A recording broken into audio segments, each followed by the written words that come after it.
다니엘 6장 10절 말씀입니다. 다 같이 읽어보도록 하겠습니다. 시작. 다니엘이 이 조서에 왕의 도장이 찍힌 것을 알고도 자기 집에 돌아가서는 윗방에 올라가 예루살렘으로 향한 창문을 열고 전에 하던 대로 하루 3번씩 무릎을 꿇고 기도하며 그의 하나님께 감사하였더라. 아멘.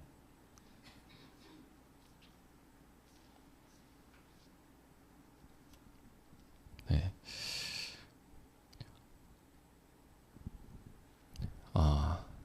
제가 요즘에 이제 큐티하는 내용이 예레미야 29장 내용입니다. 그래서 거기서 이제 하나님께서 그 포로로 끌려가게 된 예루살렘을 향해서 예레미야 선지자를 통해 말씀하시는데, 너희를 향한 내 마음을 내가 아나니 멸망이 아니라 평안을 주길 원하신다라고 얘기를 하시더라고요. 그러면서 하나님께서 너희의 앞으로의 앞날에 대해서 얘기를 하시는데, 지금의 상황 그리고 이러한 것들이 지금에 봐서는 멸망처럼 느껴지고 그리고 징계처럼 느껴질 수 있어도 하나님께서는 결국에 그 하나님의 마음은 그들에게 소망을 주고 미래를 주시고 평안을 주시기를 원하신다는 내용입니다. 네, 그러시면서 감사합니다.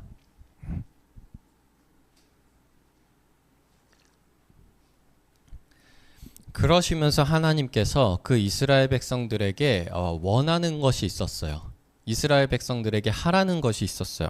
그게 뭐냐면 포로에게 이와 같이 말씀하시되 너희는 집을 짓고 거기에 살며 텃밭을 만들고 그 열매를 먹으라. 아내를 맞이하며 자녀를 낳으며 너희 아들이 아내를 맞이하며 너희 딸이 남편을 맞아 그들로 자녀를 낳게 하여 너희가 거기에서 번성하고 줄어들지 아니하게 하라. 이렇게 얘기를 하십니다. 그리고 너희는 내가 사로잡혀 가게 한 그 성읍에 평안을 구하고 그를 위하여 여호와께 기도하라. 이는 그 성읍이 평안함으로 너희도 평안할 것임이라. 기도를 하게 하라고 기도를 시키시더라고요.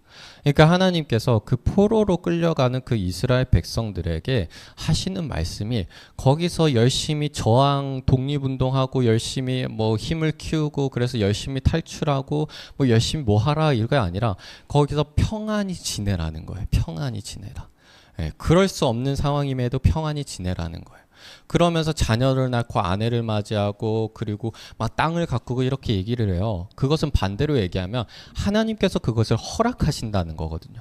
수가 줄어들지 아니하게 하고 풍성하게 하시는 것을 하나님께서 너희에게 그렇게 지켜주시고 풍성하게 만들어주신다는 내용과 함께 그 성읍을 위해서 기도하라 이렇게 얘기를 하시더라고요. 그래서 저는 이 말씀을 보면서 우리가 해야 될 게 무엇인가?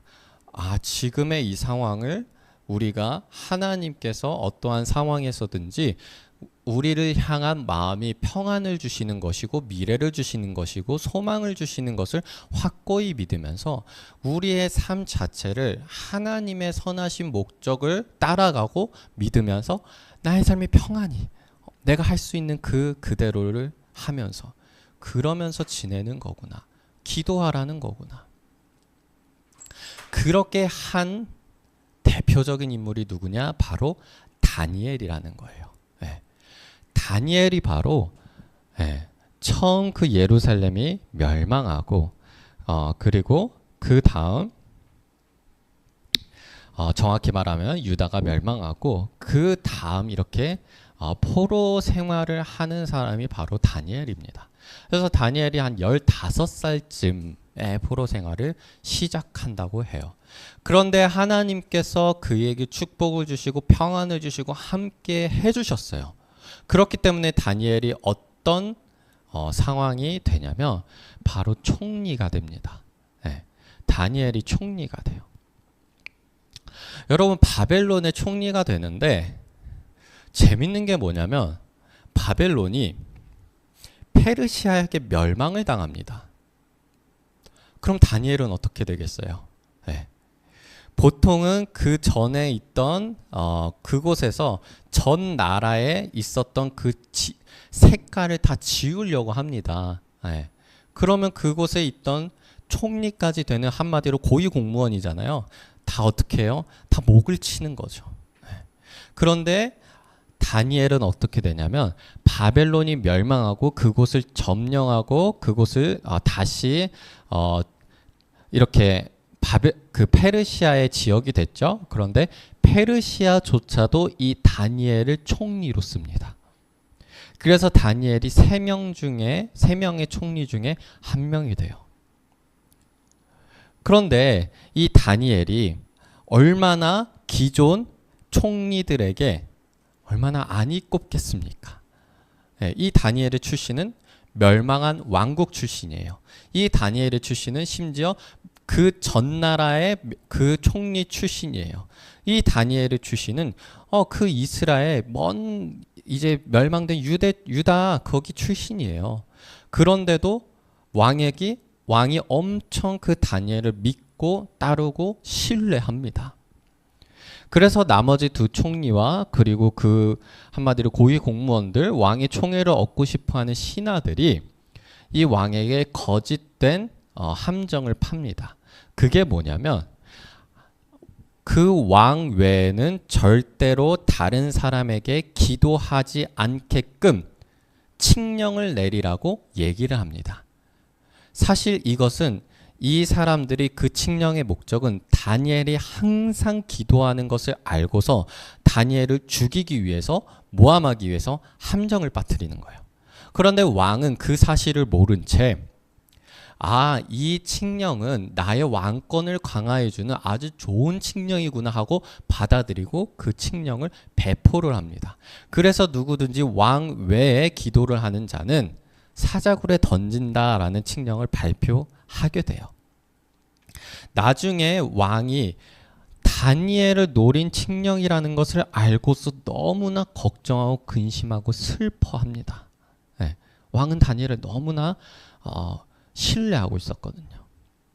그 칙령을 다니엘이 들었을까요? 못 들었을까요? 네, 당연히 들었겠죠. 네. 그래서 오늘 말씀을 보면요, 다니엘이 이 조서의 왕의 도장이 찍힌 것을 알고도라는 거예요. 알고도 자기 집에 돌아가서 윗방에 올라가 예루살렘을 향한 창문을 열고 전에 하던 대로요. 그러니까 이 다니엘은요, 포로기, 그러니까 유다가 멸망을 하고 자기가 포로가 되고 심지어 거기서 잘 나가서 권력을 얻고 재물을 얻고 다 얻었음에도 불구하고 어떤 상황에서든지 유다에서도 포로에서도 총리에서도 계속해서 끊임없이 기도했다라는 거예요. 심지어 기도하는 자는 사자굴에 던질 거라는 칙령이 찍힌 것을 알고도 기도했다라는 거예요. 이 다니엘이라는 사람은 변함없이 기도한 사람이구나 라는 거예요. 그리고 이 다니엘이 이렇게 함정에 빠뜨리게 된 이유는 무엇이냐면 한마디로 얘기해서 탈탈 털어서 나오는 게 하나도 없었어요. 그렇기 때문에 이렇게 함정까지 빠뜨릴 정도로 다니엘이 청렴결백한 거였어요. 제가 아까 말씀드렸죠. 예레미야 말씀에서 너희 그곳에서 너희가 할 것을 지키면서 평안히 살면서 축복을 받으면서 살라고 다니엘이 그렇게 살았다라는 거예요. 네. 그리고 그 다니엘은요, 이 포로기 때 이스라엘 백성들이 어떻게 되겠어요? 신앙을 점점 잊어버리게 되죠. 네. 하나님을 점점 떠나게 되죠. 우상을 점점 섬기게 되죠. 그럼에도 불구하고 다니엘은 전혀 그 마음이 변치 않지 계속해서 기도했다라는 거예요. 그래서 이 다니엘서를 보면요, 처음부터 끝까지 다니엘이 기도한 내용들만 나와요. 네. 그래서 처음에 꿈을 해몽하기 위해서 다니엘이 세 친구와 함께 기도하는 내용이 나와요. 그리고 조서에 찍힌 것을 알고도 또 사자굴에 던져질 것을 알고도 기도하는 내용이 나와요. 그리고 그 뒤에 다니엘이 아까 제가 얘기했던 그 예레미야 말씀을 읽게 됩니다. 그 예레미야 말씀을 읽게 되면서 하나님의 그 계획을 알게 되죠. 하나님이 결국에는 우리 이스라엘 민족을 구하실 것이고 70년의 포로기 이후에 하나님께 우리를 돌리킬 것이다. 그런데 이 이스라엘 백성들의 죄 때문에 그런 일이 발생했구나 하면서 다니엘이 또 뭐 하냐면 금식하면서 기도를 합니다. 그리고 그 뒤에 또 무슨 내용이 나오냐면 하나님께서 그 다니엘에게 미래에 대한 큰 전쟁과 그리고 온 백성을 향한 온 인류를 향한 구원의 계획을 알려주세요. 다니엘이 그것을 보고 너무나 놀라서 또 그때 하는 게 바로 우리 그 많이들 이렇게 하잖아요. 21일 동안 기도하는 그 내용이 바로 거기서 나와요. 네.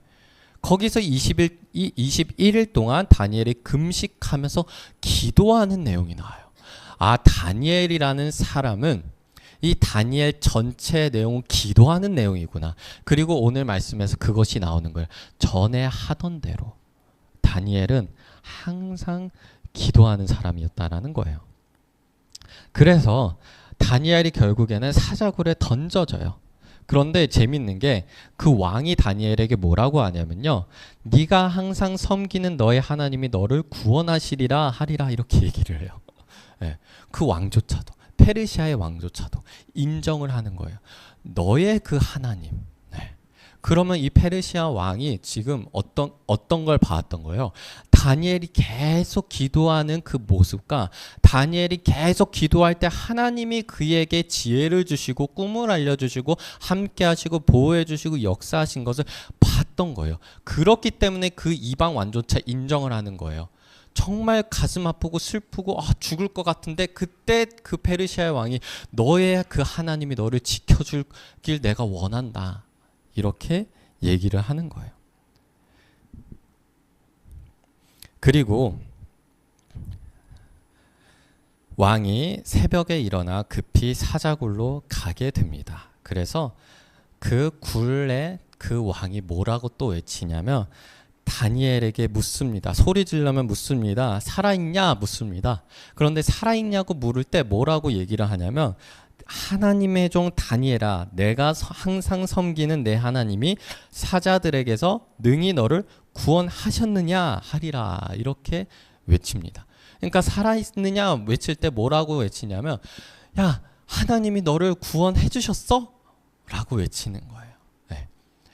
야, 이 기도하는 사람 다니엘이 지금 어때요? 주변의 사람들에게까지 모든 사람들에게까지 이 다니엘은 기도하는 사람이구나. 그래서 하나님이 지켜주는 사람이구나 라는 것을 보여주는 거예요. 네. 그래서 제가 이 말씀을 보면서 이 다니엘도 계속해서 이 포로기에서 하나님의 말씀대로 계속 기도를 하면서 그곳에서 자기 자리를 지키면서 하나님과 함께 교제하면서 그 삶을 살았구나. 내가 그 큐티하던 그 예레미야 말씀에서 보여주는 게 이 다니엘이구나.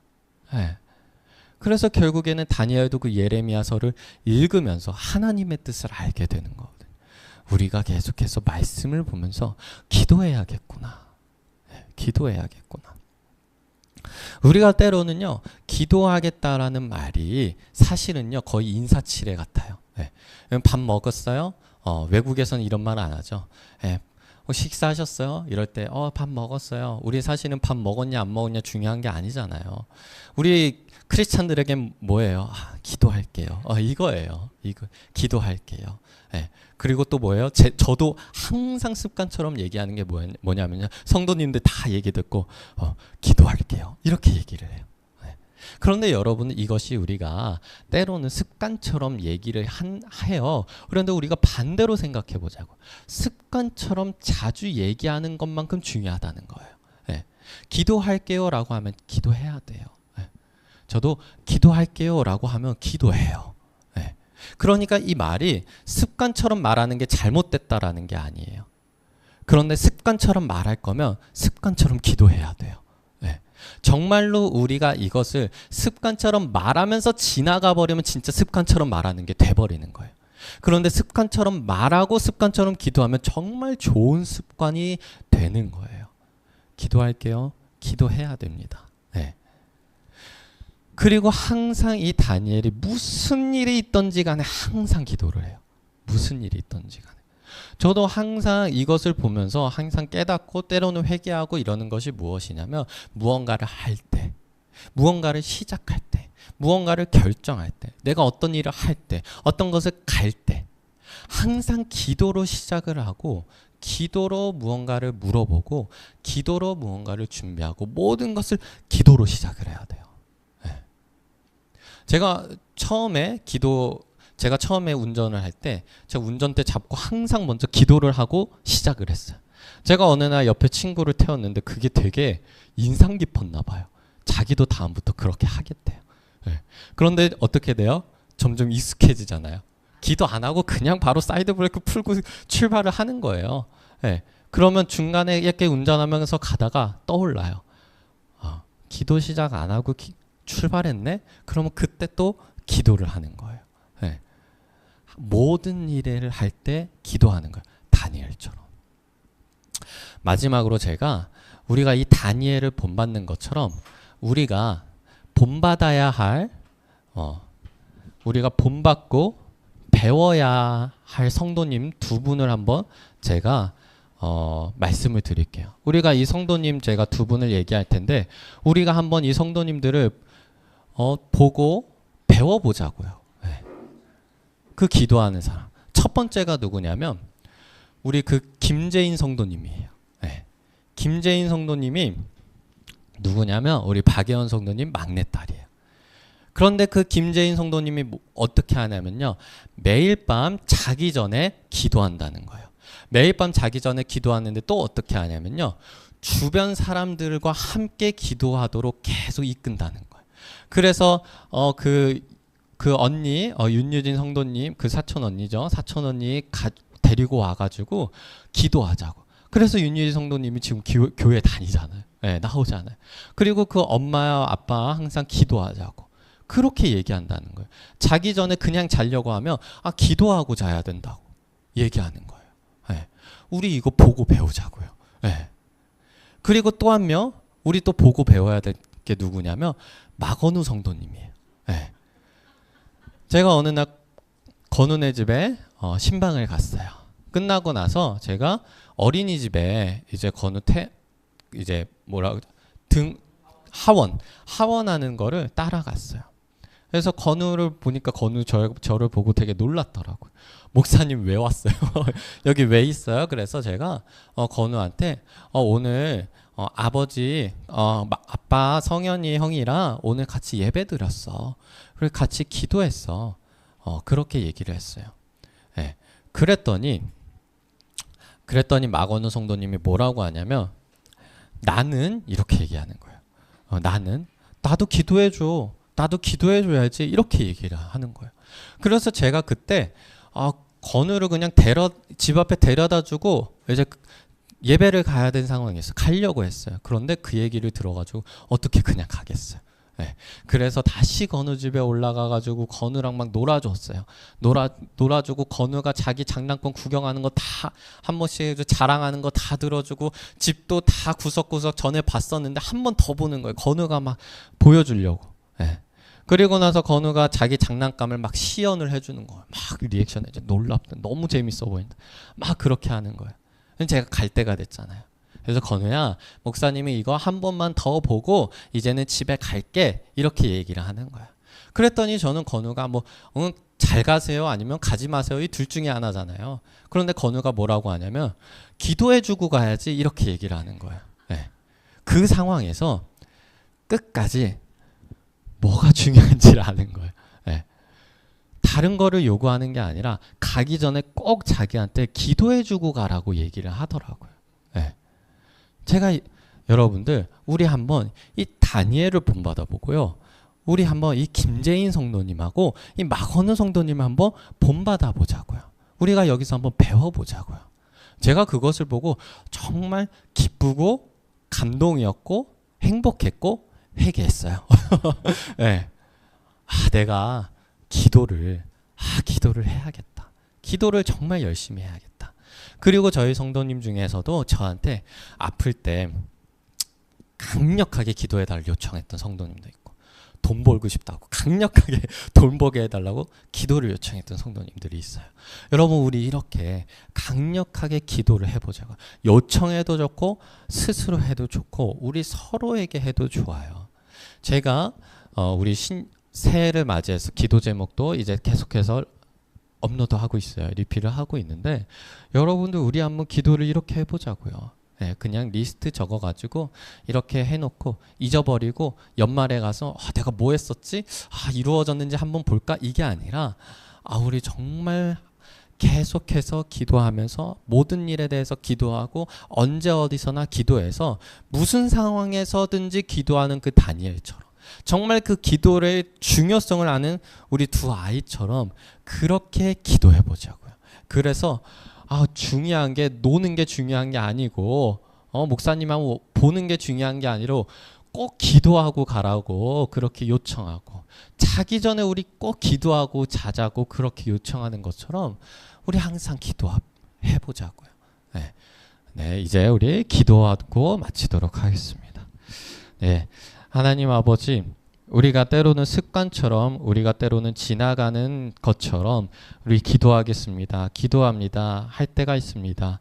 우리 언제 어디서나 포로가 됐든 총리가 됐든 사자굴에 잡혀갈 그 위험이 됐든 기도하는 그 다니엘처럼 기도할 수 있게 하여 주시옵소서. 모든 일에 대해서 기도하게 하여 주시옵소서. 그래서 결국엔 우리를 선하게 이끌어 주시고 평안을 주시고 우리에게 미래와 소망을 주시는 하나님의 놀라운 계획을 우리가 함께 따라가게 하여 주시고 그 계획을 눈에 보는 영적인 눈이 띄어지게 하여 주시옵소서. 예수 그리스도의 이름으로 기도하였습니다. 아멘.